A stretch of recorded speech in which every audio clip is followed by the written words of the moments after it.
Значи првата мерка е мерката за субвенционирање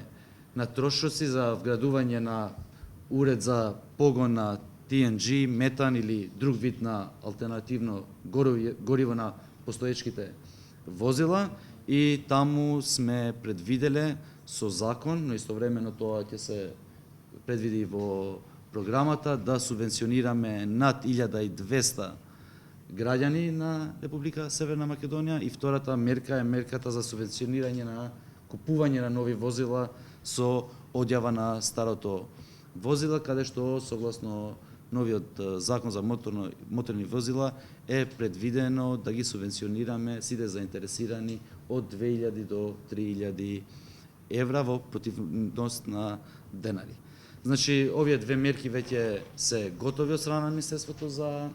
економија и ние секако ќе држиме јавна дебата во текот на септември, почетокот на септември, се со цел да ги уредиме и дефинираме точно мерките, но генерално ова што го објаснив и претhodно е предвидено во законот, само тие требаат и дополнително што се однесува до критериумите да се усогласат и со подзаконските акти, правилниците, но истовремено и со програмата која треба да се усвои во владата на Северна Македонија. Друго што е предвидено во законот е дека ќе се воведат жолти таблички за таксистите.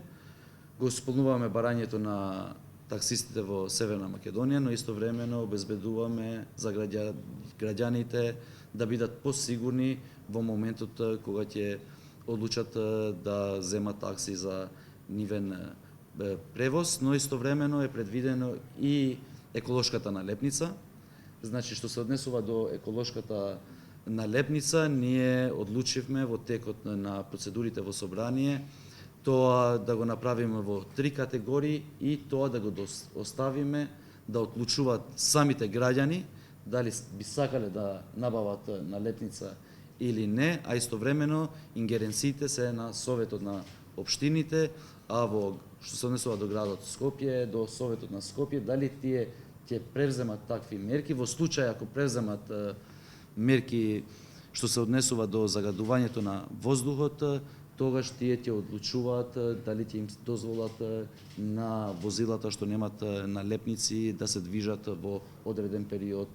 во зоните што тие ќе ги одлучуваат.